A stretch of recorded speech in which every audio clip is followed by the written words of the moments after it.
Nesta tarde de sexta-feira, tivemos a entrevista coletiva do Paulo André, novo diretor de futebol do Cruzeiro, pelo menos de forma temporária. E nessa entrevista, prometia absolutamente nada, porém entregou absolutamente tudo. Isso porque o Paulo André assumiu uma tremenda humildade, uma tremenda responsabilidade. Assumiu os erros, não negou que tem erros no Cruzeiro, não negou que está acontecendo, né, que as decisões que foram tomadas eram erradas e colocou o peito para receber as porradas dos jornalistas que ali estavam presentes e fizeram diversas perguntas, perguntas com críticas, perguntas, né, para que ele mesmo fizesse sua própria análise, e o Paulo André colocou o peito e recebeu estas críticas com uma humildade tremenda e com certeza ele ganhou um voto de confiança nesta coletiva. Precisa continuar sendo cobrado, precisa continuar tendo a atenção do torcedor cruzeirense em cima do seu trabalho, mas essa coletiva de imprensa agradou pela humildade de assumir os erros que estavam no Cruzeiro, porque seu antecessor vivia em Nárnia e fingia que tudo o que estava acontecendo no Cruzeiro era bom, tudo o que estava acontecendo no Cruzeiro estava dentro da ordem, e finalmente Pedro Martins deixou o cargo de futebol do Cruzeiro. E agora, família, eu vou colocar aqui na tela para vocês as principais falas do Paulo André, onde ele assume toda esta responsabilidade. Antes de colocarmos aqui na tela para vocês, eu peço que deixem aqui o seu gostei, que se inscrevam no nosso canal, porque sua participação é de extrema importância para o nosso crescimento. Sem a sua ajuda, nosso canal é absolutamente nada. Contamos demais com o apoio de vocês. O ano passado, a manutenção na primeira divisão, a Sul-Americana, e pela primeira vez esse ano nós tivemos uma falha, né, no nosso objetivo esportivo, que foi a queda na Copa do Brasil, na primeira fase. Isso evidentemente não estava nos planos e pra gente foi um grande fracasso. Tá? Todos os outros objetivos no ano a gente continua vivo, né? Nós reconhecemos o desempenho abaixo do esperado na Copa Sul-Americana, entendemos que pelo tamanho do Cruzeiro, pela sua história, nós deveríamos ter minimamente 7 pontos, né? E agora é hora de a gente correr atrás nos próximos 3 jogos para conseguir a classificação, né? E voltar ao status normal para que a gente possa alcançar os nossos objetivos. O Campeonato Brasileiro, nós tivemos 3 jogos, temos 44% de aproveitamento, temos o objetivo de terminar na primeira página da competição, ainda faltam 35 jogos e a gente vai fazer o possível para atingir o nosso objetivo. Muito se fala que até os erros da SAF são calculados. Vocês esperavam que 2024 fosse começar com essa turbulência assim nesses últimos meses? Como que vocês estão fazendo para tentar passar por cima disso? Porque não só a saída do Pedro Martins, teve o Rafael Cabral, teve a troca de técnico, enfim, tudo isso. Não, evidentemente a gente não esperava que o ano fosse turbulento nesses primeiros 4 meses. Como eu disse, essa queda na Copa do Brasil talvez seja a mais impactante, né, no sentido financeiro e, como eu disse, do objetivo que a gente tinha esportivo. Vários outros fatores, eu acho que isso é futebol, então nós estamos propensos, né, a várias situações, são pessoas, e no caso específico do Rafael Cabral que você colocou, foi um pedido dele, né, sair do clube naquele momento, na sexta-feira pós-aliança, né, nós jogamos na quinta-feira à noite, na sexta-feira ele me ligou, né, e pediu para ser negociado. Eu pedi para ele ter um pouco de paciência para a gente conversar no sábado, e no sábado pela manhã ele teve aqui com o Seabra, antes do treino, conversou com o Seabra, e definiu-se, né, entre eles que ele iria para o jogo e que ele iria jogar. Naquela tarde eles foram para casa, voltariam à noite para concentração. E talvez, provavelmente, e aí é uma opinião, em casa ele foi convencido pela família a mais uma vez me ligar e pedir para sair, né? Então assim se deu. Nessa segunda ligação eu disse, então você não tem cabeça para estar no jogo de amanhã, então você está fora do jogo e a gente vai começar a tratar nesses próximos e curtos dias que temos até o final da janela a tua saída. Iniciamos uma negociação com o clube e acabamos terminando a negociação com outro clube que foi o Grêmio. Paulo André, boa tarde. Paulo André, boa tarde. Uma coisa que o torcedor cobra muito é que nos momentos difíceis ele sente muitas vezes omissão da diretoria aparecer para poder dar explicações. Com jogadores que deram errado, com treinadores que passaram, pós-eliminação da Copa do Brasil, nenhuma vitória na Sul-Americana, recentes trocas de treinadores e não teve ninguém aparecendo, né, por exemplo, no seu caso, para poder dar uma explicação. Eu quero saber de você agora, se na posição de diretor de futebol, nesses momentos difíceis, a sua imagem vai aparecer, porque sempre nos foi passado que você é a pessoa ali que está mais acima, né, dessa organização do departamento de futebol do Cruzeiro, e se você se sente capaz de tirar o Cruzeiro dessa situação agora como diretor de futebol. Obrigado. Bom, a primeira questão, desculpa. Mas de omissão de aparecer nos momentos difíceis. Tá. Hoje a minha função como diretor de futebol do clube é ser o porta-voz, de fato, né, e nos momentos bons e nos momentos ruins. Então estarei aqui sempre que preciso para colocar, né, a voz do Cruzeiro, né, e explicar todas as questões de dia a dia, de rotinas e sucessos e fracassos que a gente vem a ter, tá? Esse é o meu papel a partir de agora. O papel que eu fazia anteriormente não tinha nada a ver com ser porta-voz do clube, por isso é que eu nunca havia dado entrevista. Aliás, dei uma recentemente, mas em geral passei os 2 anos aí sem aparecer, por uma crença de todo o grupo de que nós temos um CEO, nós temos um diretor de futebol, nós temos um treinador, nós temos um dono que está o tempo todo exposto, né, e falando sobre as questões dos clubes dos quais ele é dono. Então não fazia sentido nenhum eu ser mais um porta-voz dentro dessa cadeia toda. E no sentido de se sentir capaz de algo que vocês não são? Eu tenho a convicção que sou capaz, né? Não faço nada sozinho. Temos uma equipe gigantesca de trabalho aqui, um clube que funciona cada vez melhor. Falo do aspecto administrativo, financeiro, jurídico e também do futebol. Temos a presença do Paulo Autuori, que também nos dá segurança e crença de que as coisas vão caminhar bem. Ele é o diretor técnico, eu seria o diretor de futebol interino neste primeiro momento, até a gente encontrar os novos caminhos a partir do momento em que as coisas se acomodarem. Até aqui, né, nessa temporada, porque o Ronaldo criou uma expectativa muito grande no torcedor quando ele fez aquela carta dizendo das ambições maiores para essa temporada. E o torcedor se sentiu muito frustrado com essa eliminação precoce da Copa do Brasil, a maneira com que perdeu, por exemplo, o último clássico no Campeonato Brasileiro. Eu queria saber de você a avaliação sua, né, porque a gente sabe que tem muita equipe de análise de desempenho, né, de análise de mercado. O que você tem a falar a respeito, porque o Cruzeiro tem que trabalhar com um orçamento menor do que a maioria dos clubes. Como é que você tem visto você considera a assertividade em relação, por exemplo, o Cruzeiro contratou 9 atletas e desses 9, a minoria, né, não tem aí, quase alguns jogaram um pouco e outros não viraram titulares, uma vez que se esperava essa reformulação para que o time ficasse mais forte em relação ao time do ano passado, e o que o torcedor tem visto em campo está sendo uma coisa totalmente diferente. E principalmente também queria que você falasse a respeito das convicções de vocês, né, essa troca de técnico constante, por favor. Bom, o balanço do ano até aqui, e aí estou de acordo com você, sobretudo por desempenho, eu acho que a gente poderia ter desempenhado melhor, né? Tivemos bons momentos mais difíceis, mas eu acho que a gente tem que ter uma estabilidade para a gente conseguir passar essa confiança ao torcedor e que a gente também tenha essa confiança dentro do elenco, porque os desafios ao longo da temporada ainda serão grandes. Quando o ano passado terminou, a gente fez um balanço, fez uma análise das coisas positivas e negativas e buscamos, dentro das nossas possibilidades financeiras, fazer um mercado que atendesse, né, que melhorasse o nível médio do plantel e que pontualmente pudesse trazer reforços de peso que pudessem marcar diferença dentro da equipe, tá? Quando esses reforços chegaram, eu acredito que a grande maioria entendeu que o Cruzeiro tinha se movimentado bem no mercado, tá? Acho que isso é inegável. Nós temos internamente a convicção de que esses jogadores, uns ainda se adaptando e outros já performando, são sim, ou nos colocam numa prateleira acima daquela que nós estivemos no ano passado, tá?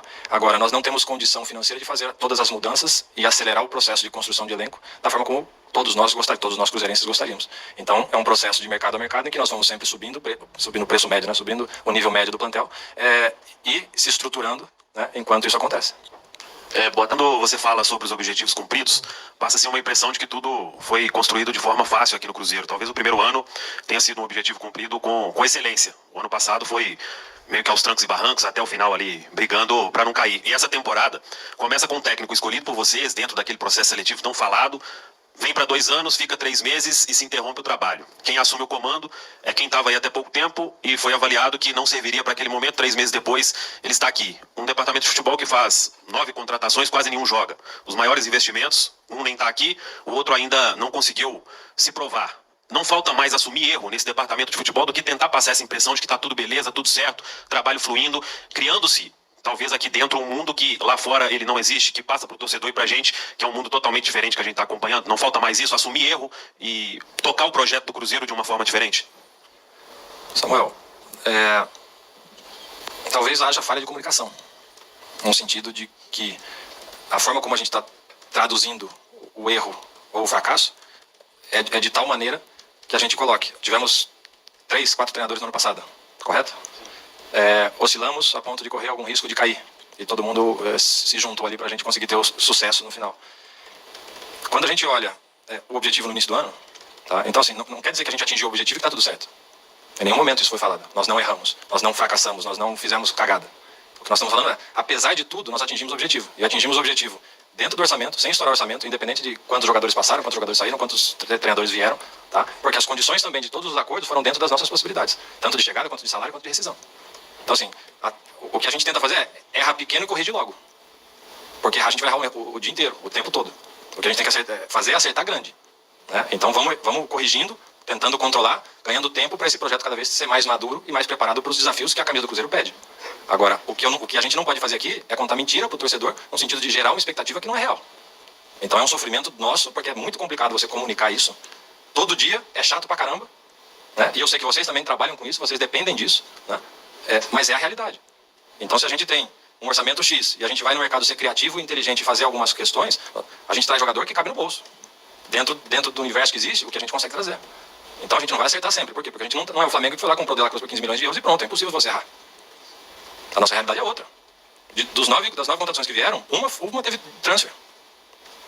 Eu acho que 2 tiveram valor de empréstimo, valor baixíssimo. Todas as outras foram soluções criativas. Essa é a realidade do Cruzeiro hoje. Então eu posso vir aqui contar uma mentira. A gente vai em julho agora, vai trazer 3 novos. Não vai trazer. A gente vai tentar melhorar de novo, de acordo com as nossas análises, de acordo com o reconhecimento de que há setores que precisam ser fortalecidos, de que há características que podem ser trazidas para ter um maior equilíbrio nesse plantel, mas milagre a gente não faz. Então, estou aqui para assumir todos os erros que foram feitos, a responsabilidade é minha, tá? As trocas de treinadores. Eu acho que depois do Pepa, tá? A sequência dos treinadores, a gente errou bastante, errou muito. Nós tentamos estilos diferentes, maneiras diferentes, por momentos, por questão de mercado, tá? E acho, essa é a minha opinião pessoal, tá? Que a resposta estava em casa desde o dia 1. Tá? Queria eu ter colocado, né, ter votado pelo Seabra no pós-Pepa, quando o Seabra fez um jogo contra o Bragantino, e foi muito bem. Nós jogamos bem aquele jogo, apesar de ter sido um 0-0 com chance de gol para os dois lados.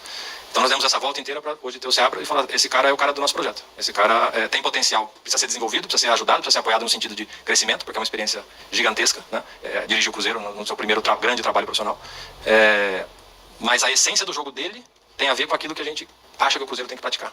Né? Então não é a gente que define como é que ele joga. Ele praticou isso no Sub-20, praticou nos outros trabalhos, e a gente identificou. Cara, esse cara tem a ver com aquilo que a gente quer fazer. Então vamos tentar. Processo seletivo de treinadores. Tá? Cara, fizemos e fazemos mesmo. E acho que hoje é uma prática comum, tá todo mundo fazendo. Não é porque a gente é diferente. Todo mundo tá ligando, tá fazendo, tá estudando, tá analisando, tá fazendo entrevista, tá fazendo tudo.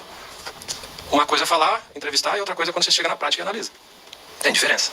Né? E o que a gente fez foi encerrar rapidamente alguns ciclos porque a gente não via futuro dentro daquele trabalho que vinha acontecendo. Então acho que já me ouviram falar sobre isso, é muito mais erro de entrada do que erro de saída, na minha opinião. Paulo, boa tarde, Gabriel Moraes do Tempo.